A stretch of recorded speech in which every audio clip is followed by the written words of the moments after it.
Il y a quelqu'un qui disait un jour que la concentration, c'est ce qui me distrait de ce qui me distrait. Je suis devant vous aujourd'hui parce que j'ai un rêve.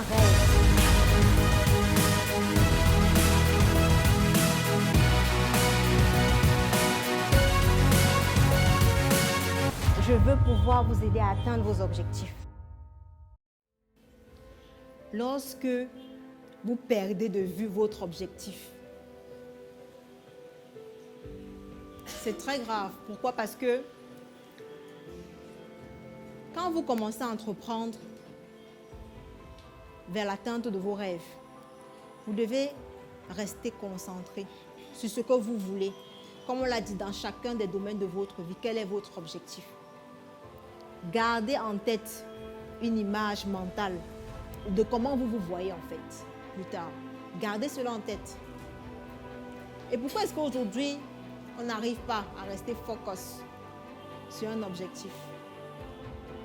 Déjà, il y a les distractions. On a de nos jours les réseaux sociaux, comme on disait tout à l'heure.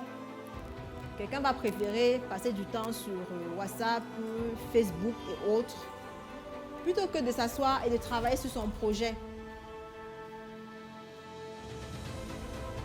Ou alors, prendre du temps, aller sur la télé, zapper, regarder la famille Kardashian, leur vie, c'est super. J'aimerais avoir la vie là et tout, mais tu ne te bouges pas, tu ne fais rien. Tu veux quelle vie en fait? Ta vie, c'est de regarder la vie des autres. Tu regardes les autres construire leur vie. Parce que tu n'es pas concentré sur tes propres objectifs. Tu ne prends pas le temps de t'asseoir et de travailler. Lorsque vous allez faire face à ça, au manque de focus, il faut que vous puissiez regarder dans quel environnement vous êtes en train d'évoluer. Parce que l'environnement dans lequel vous évoluez, au-delà de l'espace, quand je dis environnement, au-delà de l'espace, je parle aussi des personnes. Quelles sont les personnes qui vous entourent? Est-ce que ces personnes-là vous aident dans l'atteinte de vos objectifs? Est-ce que ce sont des personnes qui vous inspirent, qui vous motivent? Ou alors ce sont des personnes qui, au contraire, elles vous dévalorisent même. Elles vous font comprendre que vous ne pourrez jamais faire quelque chose de votre vie. C'est très important. Et par rapport à l'espace aussi, vous devez amener les autres à respecter votre temps de travail. Quand vous avez un travail à faire et que vous êtes concentré, faites comprendre à ceux qui sont là, qui vous entourent, que ce soit au boulot, à la maison, faites-leur comprendre que vous ne voulez pas être dérangé. C'est très important. Parce que quand vous êtes dans un travail où vous devez produire quelque chose, vous avez besoin de concentration. Et si vous êtes dérangé, même si c'est 2 minutes, vous perdez cette concentration-là. 2 minutes, vous perdez tout. Donc, faites-le savoir aux autres. Vous n'avez pas besoin d'être dérangé. Par rapport aux réseaux sociaux, vous coupez votre téléphone. Quand vous avez quelque chose d'important à faire, pas de téléphone. Ou alors vous mettez le mode avion, tout simplement. Vous travaillez. Ce que moi j'ai l'habitude de faire par rapport aux réseaux sociaux, c'est que je m'accorde des instants de gratification. Je dis, ok, je vais travailler pendant 1h30 ou 3 heures.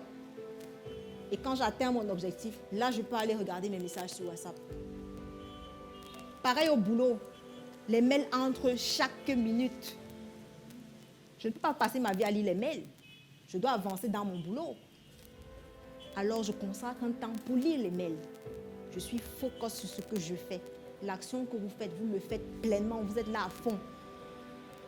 Votre cerveau doit être sur cette action-là et sur rien d'autre. Quand vous avez fini, vous pouvez passer aux distractions de temps en temps. Ce n'est pas interdit. Vous accordez des instants de travail et faire des pauses. Ça peut être 90 minutes de travail à fond. Après, je prends 20 minutes de pause. Si vous trouvez que 90 minutes, c'est long, faites 20 minutes et 5 minutes de pause. 20 minutes de travail, 5 minutes de pause. Et quand je dis ça, on respecte le temps de pause, s'il vous plaît. Parce qu'on connaît les 5 minutes de pause qui se retrouvent à non, j'étais en train de lire un message WhatsApp là, je devais répondre. Après, je suis allée sur Facebook. Finalement, vous êtes en train de faire, vous ne savez même plus où vous êtes.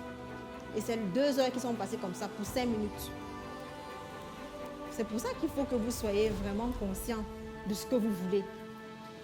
Si vous ne prenez pas conscience, c'est très difficile. Donc apprenez à être focalisé. Gardez en tête votre objectif. Où est-ce que vous voulez aller? N'oubliez pas.